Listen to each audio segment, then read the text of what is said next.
Public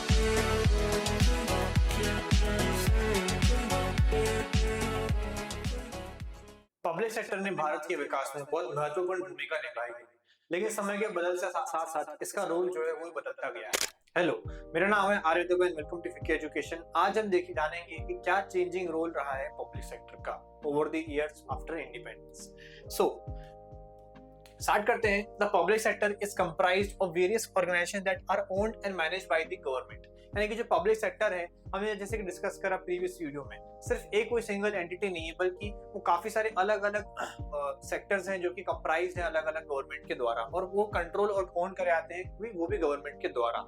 These organizations may be partially or completely owned by the federal or state government. They may also be part of the ministry or formed by a special act of parliament. The government participates in the country's economic activity through these enterprises. यानी कि ये एक government और ministry के part होते हैं, special act के द्वारा बनाए जाते हैं, और इनका मेन एम क्या होता है कि कंट्री की जो इकोनॉमिक एक्टिविटी है उसे पार्ट ले सकें, पार्टिसिपेट कर सकें।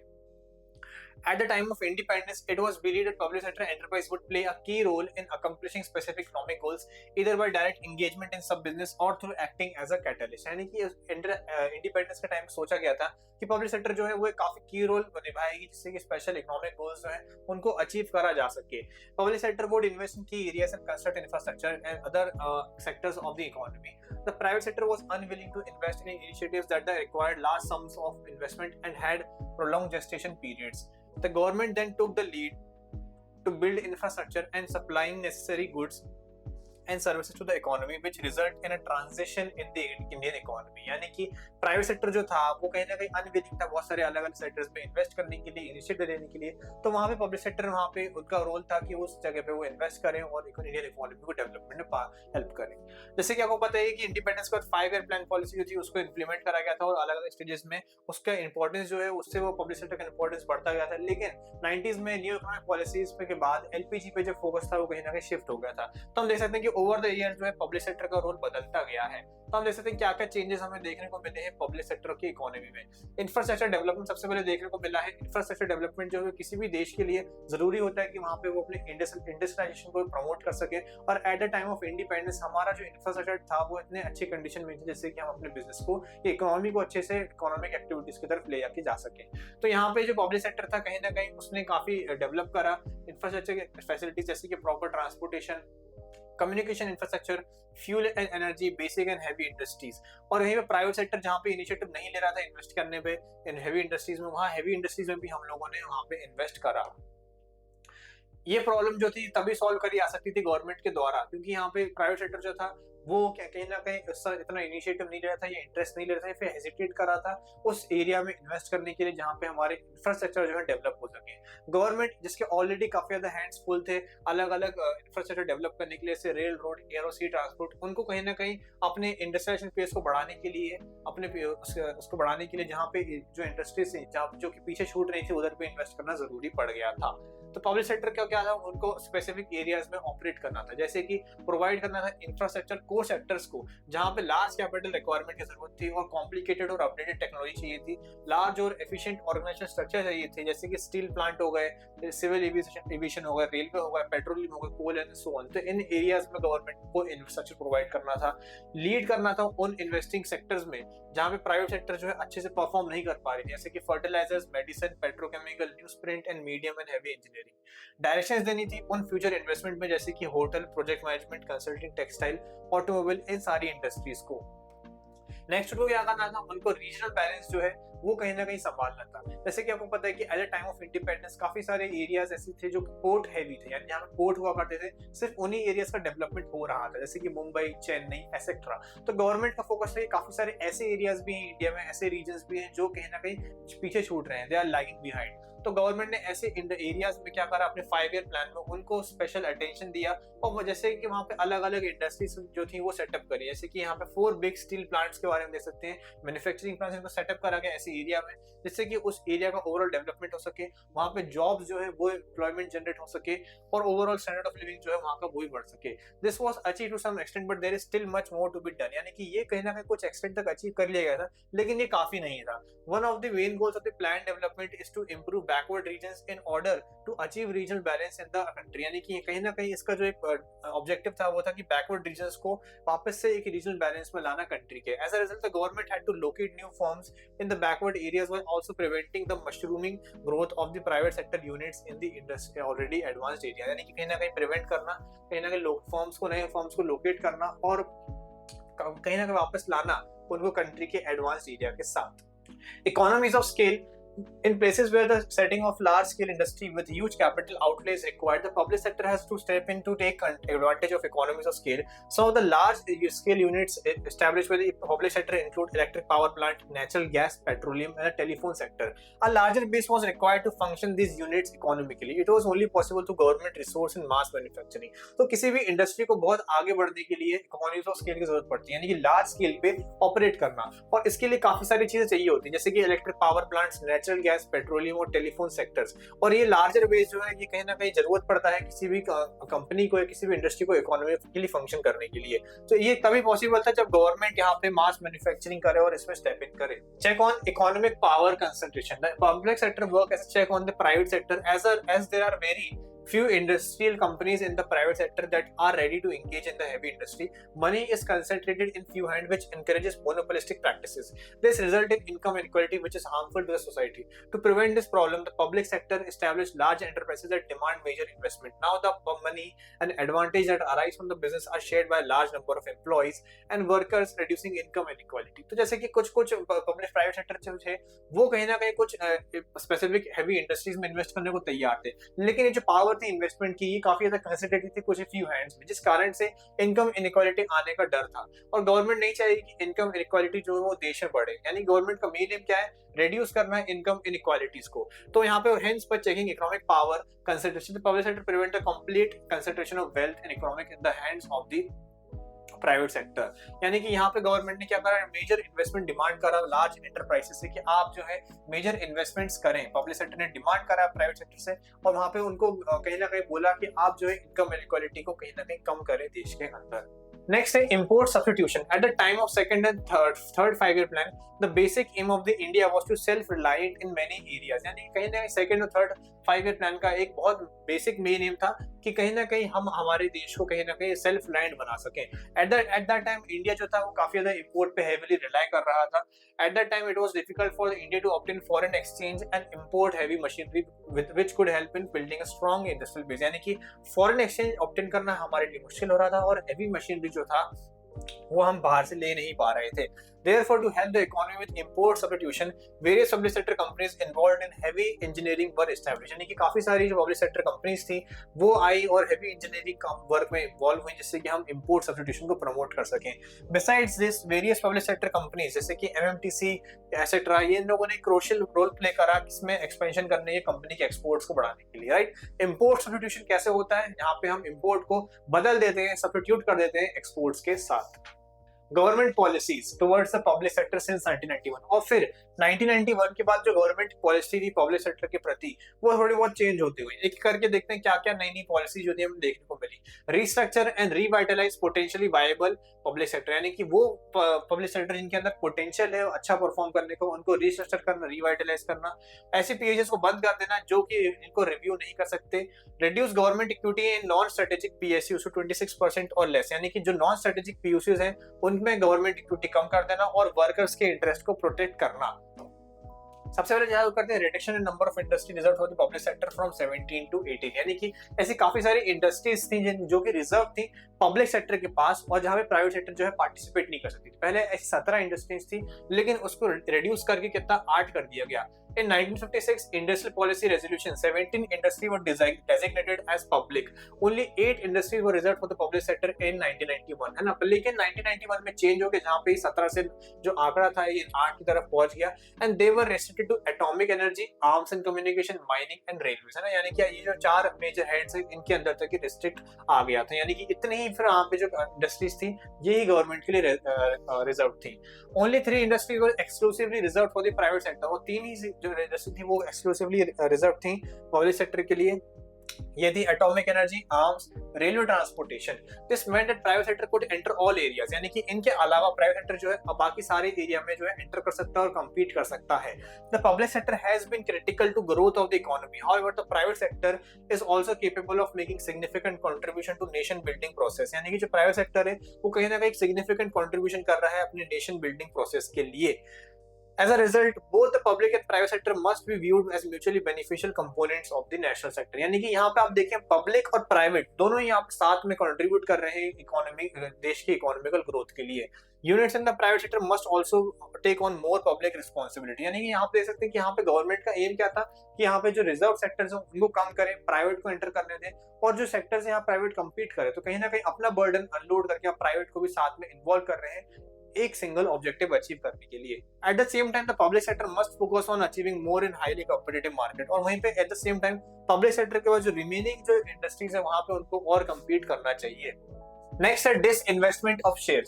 Disinvestment usually involves selling equity share of the private sector and the public. The goal was to raise resources and encourage greater public and worker participation in the ownership of these enterprises. यानी कि usually disinvestment में क्या होता है, government अपनी ही कोई part का, अपनी कंपनी के पार्ट का जो शेयर है उसको सेल कर देती है. जब यहाँ पे गोल क्या रहता है, गोल ये रहता है कि रिसोर्सेज जो है उनको कम करा जाए और पब्लिक और वर्कर पार्टिसिपेशन जो है उसको बढ़ाया जाए. The government had chosen to withdraw from the industrial sector and reduce its equity in all undertaking. यानी गवर्नमेंट ने डिसाइड करा कि जो इंडस्ट्रियल सेक्टर है वहां से हम थोड़ा विड्रॉ करेंगे और अपनी इक्विटी कम करेंगे अंडरटेकिंग्स में. This was expected to result in improved managerial performance and financial discipline. यानी कि इससे माना जाता था कि इससे मैनेजर परफॉर्मेंस जो है वो बढ़ेगी और फाइनेंशियल डिसीजन जो है वो भी इंप्रूव होगा. However there is still much work left to be done in this area. यानी कि यहाँ पे काफी सारा वर्क अभी भी है जो बचा है यहाँ पे करने को. ऑब्जेक्टिव जो है उनको रिव्यू करते हैं. Releasing the large amount of public resources held in non strategic PSUs so that they can be used for other social purposes. Priority area include primary education, family welfare and basic healthcare. पहला objective ये था कि काफी सारी ऐसी PSUs या PSEs थी जहाँ पे कोई नॉन स्ट्रेटेजिक नहीं थी, यानी कि वहाँ पे कुछ भी एक नॉन स्ट्रेटेजिक कोई काम है वो नहीं हो रहा था. तो गवर्नमेंट ने सोचा कि यहाँ पे हमारे जो रिसोर्सेज लॉक्ड इन है इनको रिलीज करा जाए और इनको कहीं अच्छी जगह पे इस्तेमाल करा जाए.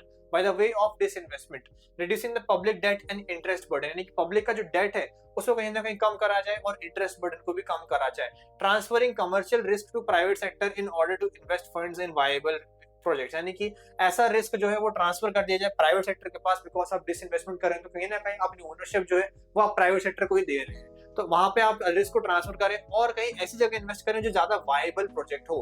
Freeing this businesses from government control and implementing corporate governance. यानी कि गवर्नमेंट कंट्रोल से इन बिजनेस को फ्री करके आप वहां पे एक कॉर्पोरेट कंट्रोल करा रहे हैं. इन मेनी एरिया में the government had a monopoly. यानी कि ऐसे काफी सारे एरिया जहां पे गवर्नमेंट की एक मोनोपोली है वहां पे भी डिसइन्वेस्टमेंट करा जाए.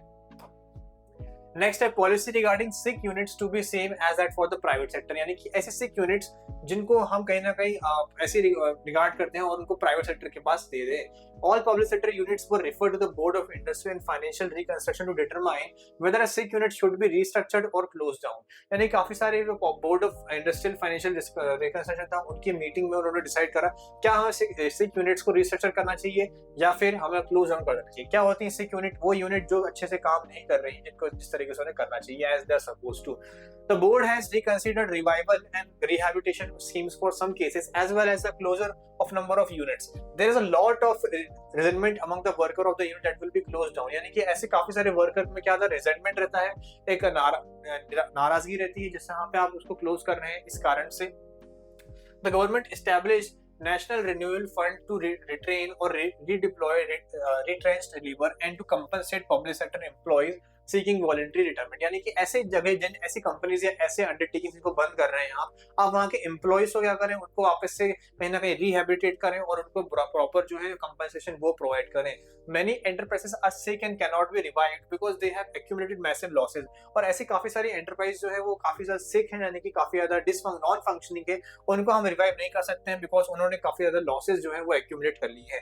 With public finances under severe pressure both the central and state government simply cannot sustain them for much longer. In such cases the government only option is to close this businesses after providing a safety net for employees and worker. यानी government का एक ही रास्ता बचता है कि आप in business को बंद करें और एक सेफ्टी नेट प्रोवाइड करें वहां के एम्प्लॉयज और वर्कर के लिए। The National Renewal Fund's resource have not been sufficient to cover the cost of voluntary separation scheme or the voluntary retirement scheme। यानी कि जो नेशनल रिन्यूअल फंड है वो कहीं ना कहीं इसके लिए सफिशिएंट नहीं था इस वॉलंटरी सेपरेशन स्कीम के लिए या फिर वॉलंटरी रिटायरमेंट स्कीम के लिए। नेक्स्ट है memorandum of understanding performance enhancement via MOU system in which management is granted more autonomy but held accountable for specific result। यानी कि यहाँ पे मैनेजमेंट को मेमोरेंडम ऑफ अंडरस्टैंडिंग में क्या प्रोवाइड करा जाता है, मैनेजमेंट को और पावर प्रोवाइड करी जाती है, लेकिन उनको कहीं ना कहीं अकाउंटेबल ठहरा दिया जाता है कुछ स्पेसिफिक गोल्स के लिए।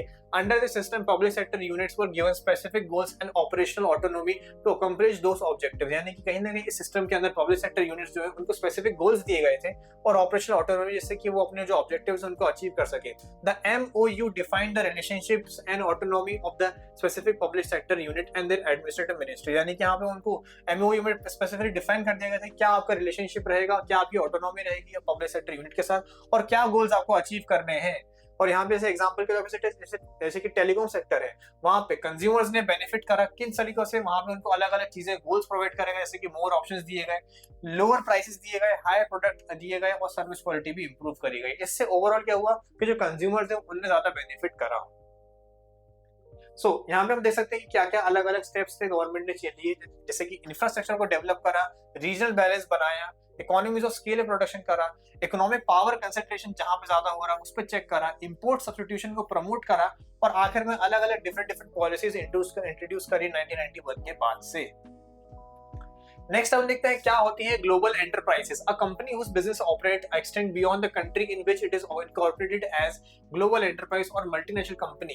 यानी कि ऐसे बिजनेस जहां पे उनका ऑपरेशन जो है वो कंट्री के बियॉन्ड ऑपरेट कर रहा है या फिर मल्टीनेशनल कंपनी के तौर पे जब कर रहा है तो उसको हम ग्लोबल एंटरप्राइज बोलते हैं। Global enterprise are these large scale industrial organisation that extend their industrial and marketing operation across multiple countries via network of branches. यानी कि ग्लोबल एंटरप्राइज जो है वो एक लार्ज स्केल इंडस्ट्रियल ऑर्गेनाइजेशन है जो उनका जो ऑपरेशन है वो अपनी कंट्री के बाउंड्रीज के बियॉन्ड वर्क करता है।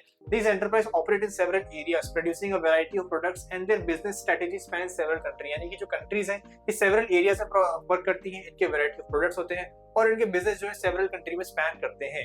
They do not aim to make a profit from one or two products, but rather spread their branches widely। यानी कि इनका एम जो है वो सिर्फ एक और दो प्रोडक्ट से प्रॉफिट बनाना नहीं बल्कि वाइड रेंज ऑफ प्रोडक्ट्स जो है उनसे बनाने का है। For example, Pepsi and Coca-Cola are registered in the USA, but they operate across the world। है ना, एग्जांपल के तौर पर देखें पेप्सी और कोका-कोला जो कहाँ पे रजिस्टर्ड कंपनी है, यूएसए में रजिस्टर्ड है, लेकिन पेप्सी और कोका-कोला पूरे दुनिया भर में चलती है, तो वो एक ग्लोबल एंटरप्राइज का एक अच्छा एग्जांपल है। Global enterprise have used sizes a large number of products, advance technology, marketing strategy and network of operation all over the world, and because of these factor they are able to influence the international economy. तो इनके पास क्या होता है, इनके sizes huge होते हैं, इनके पास large number of product होते हैं, एडवांस टेक्नोलॉजी होती है, मार्केटिंग स्ट्रेटेजी होती है और बहुत बड़े नेटवर्क ऑफ ऑपरेशंस होता है जिस कारण से ये पूरी दुनिया भर में ऑपरेट कर पाते हैं। फीचर्स देखते हैं। सबसे पहला huge capital resources. Global enterprise के वो काफी बड़े कैपिटल रिसोर्सेज होते हैं, यानी कि काफी सारा इनका फंडिंग होती है। This business are distinguished by substantial financial resources and the ability to raise funds from various sources. These enterprises can raise funds from a variety of sources. They may sell public equity, debenture और bond। यानी कि ये जो है अलग अलग अपने behalf पे पब्लिक इक्विटी, डिवेंचर, बॉन्ड्स को सेल कर सकते हैं। They can also borrow from financial institutions and foreign bank। यानी कि फाइनेंशियल इंस्टीट्यूशन फॉरेन बैंक से ही बोरो कर सकते हैं। They are well known in the capital market और ये काफी ज्यादा जाने जाते हैं क्योंकि बड़ी कंपनी होती है, इस कारण से even local investor banks are interested in investing in them. यानी कि जो लोकल इन्वेस्टर बैंक्स होते हैं वो भी इनमें इन्वेस्टमेंट करने के लिए ईगर होते हैं। Because of their financial strength they can survive in any situation. यानी कि इनकी फाइनेंशियल स्ट्रेंथ इतनी स्ट्रांग होती है कि मोस्टली ये हर सिचुएशन में जो है सर्वाइव कर जाते हैं। नेक्स्ट है foreign collaboration. Global enterprise typically enter into agreement with Indian companies regarding the sale of technology, manufacture of goods, use of brand names of financial products and so on. These MNCs may work with both public and private sector companies. The agreement usually contains a number of restrictive clauses pertaining to the transfer of technology, pricing, dividend payment, tight control by foreign technician, etc. यानी usually जो companies है ये Indian company के साथ contract में आती हैं और इसी तरीके से बिजनेस कंडक्ट करती हैं, जहाँ पे वो टेक्नोलॉजी को सेल करती हैं, मैन्युफैक्चर ऑफ गुड्स को सेल करती हैं, ब्रांड नेम का इस्तेमाल करने को देती हैं अपने फाइनल प्रोडक्ट्स में and so on. In MNCs को क्या है, ये पब्लिक और प्राइवेट दोनों कंपनी के साथ जो है काम कर सकती हैं और इनके जो एग्रीमेंट होता है उसमें काफी सारे रिस्ट्रिक्टिव क्लॉजेस होते हैं, रूल्स होते हैं, जहाँ पे transfer of technology, pricing, dividend payments, उसके बारे में स्ट्रिक्टली रूल्स को स्पेसिफाई कर दिया जाता है। Collaboration with MNC has been benefit large industrial houses looking to diversify and expand in terms of patent, resource, foreign exchange and so on। यानी कि अगर हम बात करें कोलैबोरेशन एमएनसीज को किस तरीके से बेनिफिट करा गया, तो जैसे कि इंडस्ट्रियल हाउसेज होते हैं जहाँ पे उनको डाइवर्सिफाई करना होता है अपने बिजनेस को, जहाँ पे वो पेटेंट्स कराते हैं, रिसोर्सेज को, foreign exchange and so on. However this foreign collaboration have resulted in growth of monopolies and the concentration of power in few hands. यानी कि इन कोलैबोरेशन से हुआ क्या है कि मोनोपोलीज की ग्रोथ हुई है और पावर जो है उसका कंसंट्रेशन देखने को मिला है। थर्ड है एडवांस टेक्नोलॉजी। जितनी भी एमएनसीज होती हैं इनके पास जो प्रोडक्शन मेथड होते हैं वो काफी ज्यादा एडवांस होते हैं, इनके पास काफी सारे इंटरनेशनल स्टैंडर्ड्स मीट करने की कैपेबिलिटी होती है और इनकी क्वालिटी स्पेसिफिकेशन भी काफी हाई होती है। This leads to industrial progress in the country where such corporation operate because they are able to optimally exploit local resource and raw material. यानी कि यहाँ पे यूजुअली जो लोकल मार्केट्स होते हैं उनको कहीं ना कहीं एक्सप्लॉइट कर देते हैं बिकॉज इनकी जो कैपेबिलिटी होती है वो काफी ज्यादा हाई होती है। Computerization and other investment have resulted from MNC technological advancement. यानी जो कंप्यूटराइजेशन है और अदर इन्वेस्टमेंट है उन्होंने कहीं ना कहीं एमएनसीज को एक टेक्नोलॉजिकल एडवांस दिया है। प्रोडक्ट इनोवेशन करती है क्योंकि ये कंपनीज के पास काफी अच्छा रिसर्च एंड डेवलपमेंट डिपार्टमेंट होता है, जिस कारण से ये अलग अलग प्रोडक्ट्स जो उनको इनोवेट करती रहती हैं, जिस कारण से इनको एक मार्केट में कॉम्पिटिटिव एज मिल जाता है। इनके नए प्रोडक्ट्स होते हैं और स्पीड डिजाइन होते हैं जो कि एग्जिस्टिंग प्रोडक्ट्स से काफी अच्छे होते हैं। नेक्स्ट होता है मार्केटिंग स्ट्रेटेजी। काफी अच्छी मार्केटिंग स्ट्रेटेजी जो है उनको फॉलो करते हैं। Global marketing strategy are far more effective than those of other companies. यानी कि जो ग्लोबल कंपनीज होती है मार्केटिंग की वो काफी इफेक्टिव होती है बाकी कंपनी से कंपैरिजन में। इनके ये एग्रेसिव मार्केटिंग स्ट्रेटेजी इस्तेमाल करती है अपनी अपने सेल्स को बूस्ट करने के लिए, वो भी बहुत छोटे समय में। इनके पास एक काफी ट्रस्टवर्दी और up to date market information रहती है बिकॉज इनकी R&D टीम काफी रिसर्च करती है। Their advertising and sales promotion strategies are extremely effective। यानी कि जो इनकी एडवर्टाइजिंग और सेल्स प्रमोशन थी वो काफी ज्यादा इफेक्टिव होती है as they have already established a presence in the global market and their brands are well known, selling their products is not a problem। यानी कि कहीं ना कहीं इनके जो प्रेजेंस होता है ग्लोबल मार्केट में ऑलरेडी बड़ा होता है और इनके ब्रांड्स जो है वो काफी ज्यादा जाने जाते हैं इनकी मार्केटिंग के कारण ही। एक्सपेंशन की बात करते हैं। Expansion of market territory. Global enterprise operate through a network of subsidiary branches and affiliate in the host country. यानी कि ग्लोबल एंटरप्राइज यूजुअली इनकी सब्सिडरीज के थ्रू, ब्रांचेस के थ्रू और एफिलिएट होस्ट के थ्रू ऑपरेट करती हैं अलग अलग कंट्रीज में, जिससे कि वो अपने कंट्री की खुद की कंट्री की फिजिकल बाउंड्रीज को क्रॉस कर सके। This expand the territory and enables to become international brand, जिस कारण से वो एक एट द एंड एक इंटरनेशनल ब्रांड जो है वो बन जाते हैं। सेंट्रलाइज्ड कंट्रोल रहता है इनके पास। Their headquarter are in their home country and they have authority over all branches and subsidiaries. यानी कि इनका जो हेडक्वार्टर है इनकी होम कंट्री में रहता है और बाकी कंट्रीज में जो है अपने सब्सिडरी के थ्रू ऑपरेट करती हैं। However, this control is limited to parent company's broad policy framework. There is no disruption on day-to-day operation। यानी कि इससे कोई भी उनकी और day-to-day ऑपरेशन में कोई दिक्कत नहीं आती बिकॉज पेरेंट कंपनी की जो ब्रॉड पॉलिसी होती है वो उस फ्रेमवर्क पे डिपेंड करता है। तो हमें यहाँ पे 7 फीचर देखे। Use capital resource, foreign collaboration, advance technology, product innovation, marketing strategy, expansion of market territory और सेंट्रलाइज्ड कंट्रोल, जो कि होती है फीचर्स किसकी, एक ग्लोबल एंटरप्राइज की। नेक्स्ट हम आगे बढ़ते हैं बेनिफिट्स और टाइप्स ऑफ जॉइंट वेंचर के बारे में। क्या होता है जॉइंट वेंचर, क्या अलग अलग टाइप्स होते हैं और क्या उसका बेनिफिट होता है। जैसे कि हमें पता है कि जॉइंट वेंचर जो है 2 या 2 से ज्यादा फर्म जो साथ में एक कॉमन पर्पस के लिए जुड़ते हैं म्यूचुअल बेनिफिट के लिए, हम उससे बोलते हैं joint benefit. It is a combination of 2 or more firm resources and skills to achieve a certain goal. A partnership between 2 companies is created to share capital, technology, human resources, risk and benefit in order to achieve a strong market position. After the venture is completed, joint venture agreement will be automatically terminated। यानी कि एक बार उनका venture complete हो जाए तो उसके बाद वो अपना जो उनका जॉइंट वेंचर एग्रीमेंट है वो भी टर्मिनेट हो जाता है। यूजुअली ये जो है जो रिसोर्सेज है उनको पूल करते हैं साथ में, शेयर कैपिटल हो गया, ह्यूमन रिसोर्स हो गया, रिस्क हो गया, बेनिफिट्स हो गया, सबको साथ में लाते हैं जिससे कि एक स्ट्रॉन्ग मार्केट पोजीशन जो है ये अचीव कर सके। बेनिफिट की अगर बात करें क्या क्या बेनिफिट होते हैं जॉइंट वेंचर के। Establishing entry into new market and distribution network. यानी कि इनके पास एक न्यू मार्केट में एंट्री करने के लिए एक पोजीशन आ जाती है और डिस्ट्रीब्यूशन नेटवर्क इनको मिल जाता है। When one company forms a joint venture with another, it opens up a wide market with the potential to expand and flourish। यानी कि इनके पास एक बड़ा मार्केट पे एक्सेस आता है और इनका से पोटेंशियल रहता है उसमें एक्सपैंड करने का. For example, when a firm from United states of America forms a joint venture with another company from India, the company from the US has access to enormous Indian market with different variants of paying capacity and diversification of choice. है ना, जैसे example के तौर पर अगर USA company है और अगर वो किसी इंडियन कंपनी के साथ जॉइंट वेंचर पे एग्री करती है तो क्या हुआ, उसको एक बहुत बड़ा मार्केट पे एक्सेस मिला. कौन सा मार्केट? इंडिया का मार्केट.